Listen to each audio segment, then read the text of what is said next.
Ini adalah surat terberat yang saya akan sampaikan. Kadang saya mempertanyakan orang-orang yang masih merekam atau mengabadikan siaran televisi selama bertahun-tahun sampai diupload di YouTube khusus yang tentunya tidak ada afiliasi dengan stasiun televisi yang menayangkan siaran tersebut. Singkatnya adalah YouTube independen yang diinisiasi oleh individu atau kelompok, entah itu merekam program favoritnya, iklannya, dubbingnya, kredit sinetron, apapun itu yang dicarinya. Saya coba riset setiap pelaku perekam atau yang bisa dibilang pengarsip. Pada akhirnya banyak yang tidak bertahan lama umurnya, paling lama mungkin 10 tahun atau lebih. Itu pun sangat langka. Penyebabnya bisa jadi dari sulitnya memonetisasi video, yang tentunya bisa menjadi masalah legal copyright kalaupun lolos. Bisa juga dari merasa menyia-nyiakan waktu, karena waktu yang akan dipakai untuk memantau siarannya terekam atau tidak secara keseluruhan, apakah bisa diedit atau tidak saat filenya korup, apakah bisa dibenahi atau tidak. Waktu juga akan dipakai untuk mengedit video, belum lagi waktu untuk mengurus proses upload ke platform media sosialnya.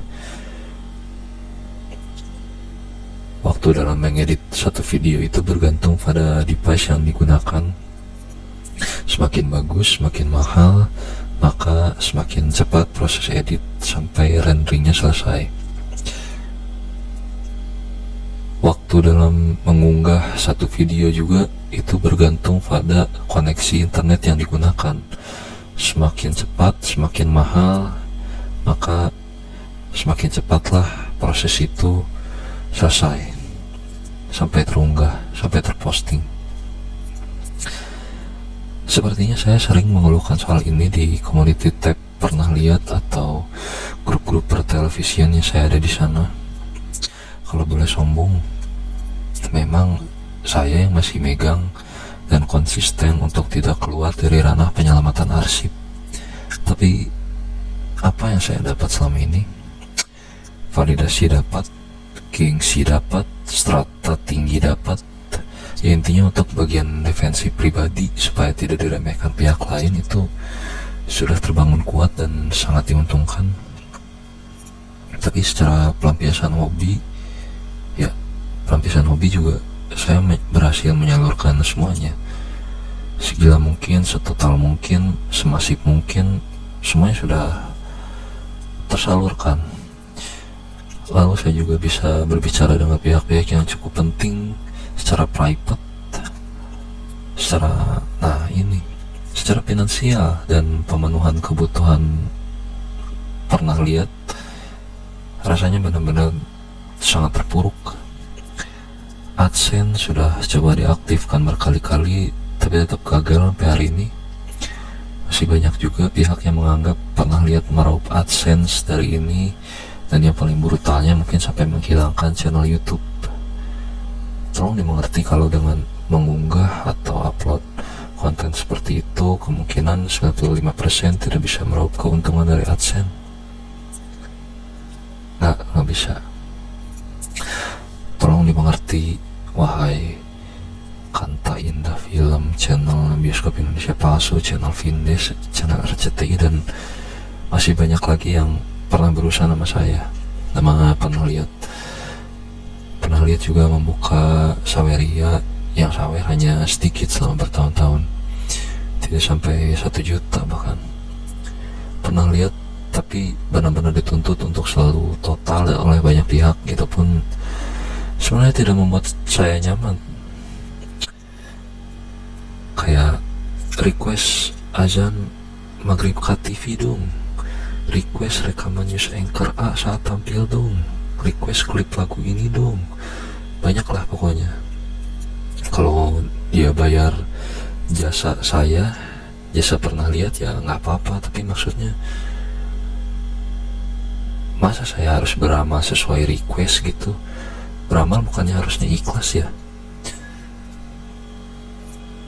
Pernah lihat bertahan mati-matian untuk tetap bisa produktif total? Banyak yang saya rekam itu tidak sesuai dengan kemauan saya sebenarnya.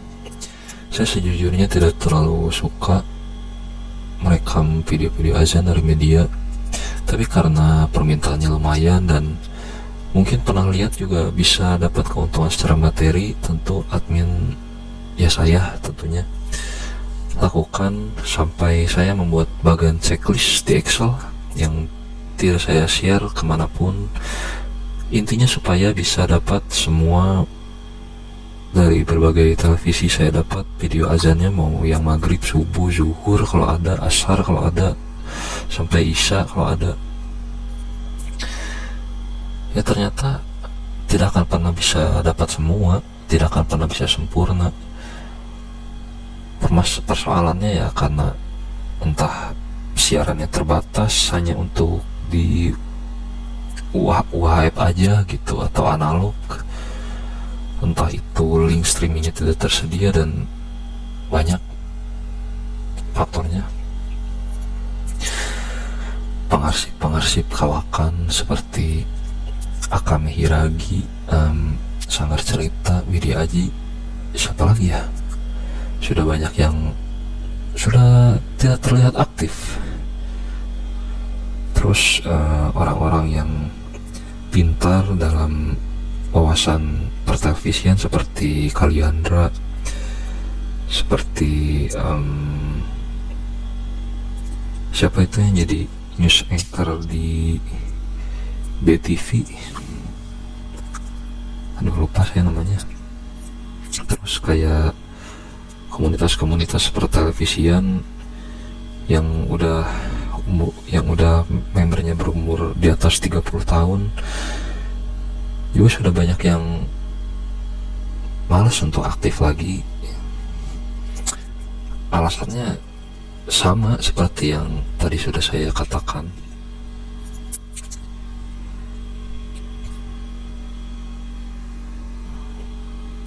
Kalaupun ada yang mau meneruskan seperti yang pernah lihat lakukan, saya akan dengan senang hati mengapresiasi. Saya juga tidak akan terlalu banyak memberikan kritik dan saran. Mungkin jalannya akan berbeda, mungkin keberuntungannya akan berbeda. Ya selama itu tidak merugikan orang lain, ya udah silahkan. Setelah memasuki masa lebaran, pernah lihat mungkin akan sangat bukan mungkin lagi, tapi sudah pasti akan sangat langka, lebih langka dari sebelumnya dalam pengunggahan konten. Ya masih dipertahankan mungkin siaran-siaran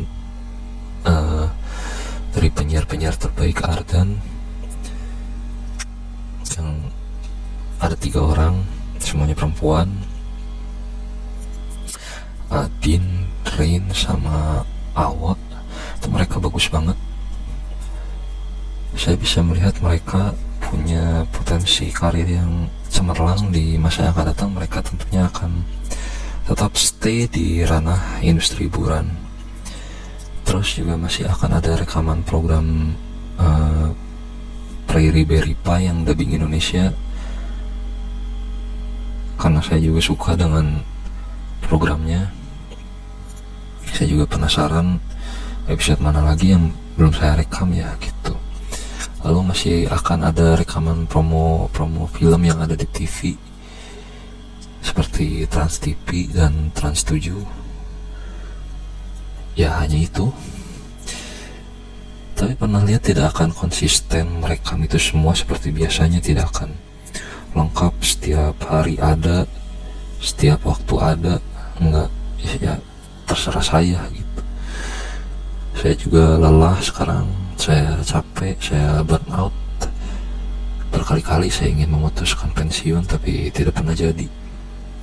Bahkan sampai memasuki tahun ke-6 ini saya masih mempertimbangkan itu semua.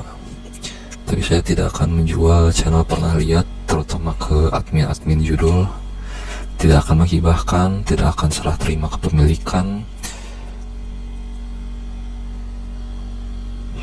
Saya hanya ingin channel Pernah Lihat itu nantinya menjadi museum artefak peninggalan, supaya warga negara atau dunia ini tidak mudah lupa dan bisa bermanfaat untuk cucu dan sampai ke cicit kita semua.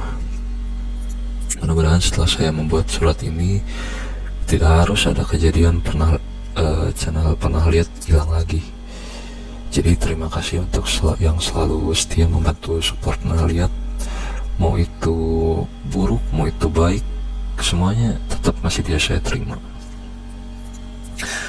Alasan saya ingin semi pensiun istilahnya lewat Pernah Lihat ini karena sekarang juga saya sudah bahagia dengan kehidupan saya di real life dan benar-benar harus sibuk di sana.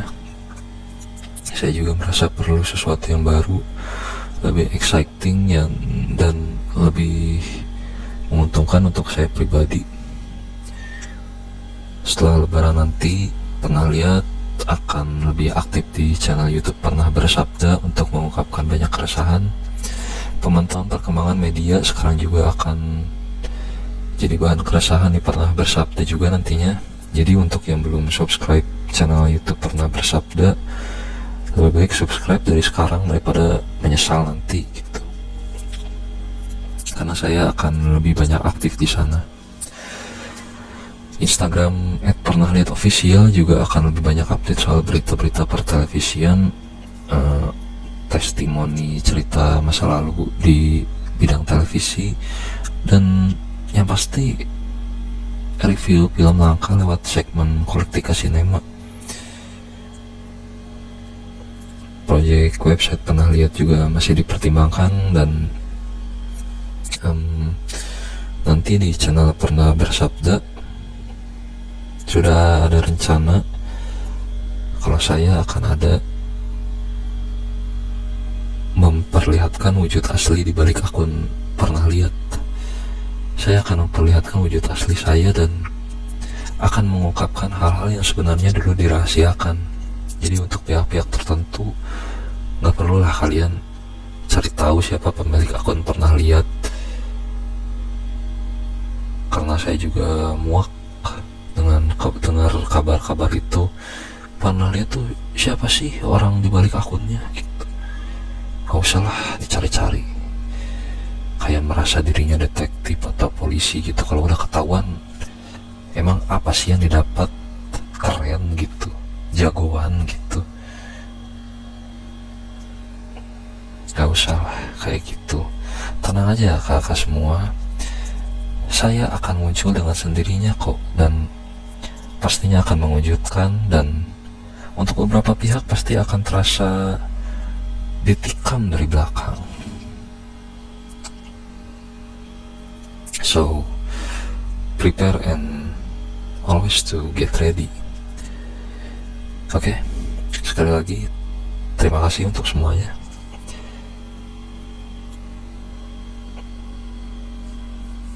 Ya itu aja, terima kasih.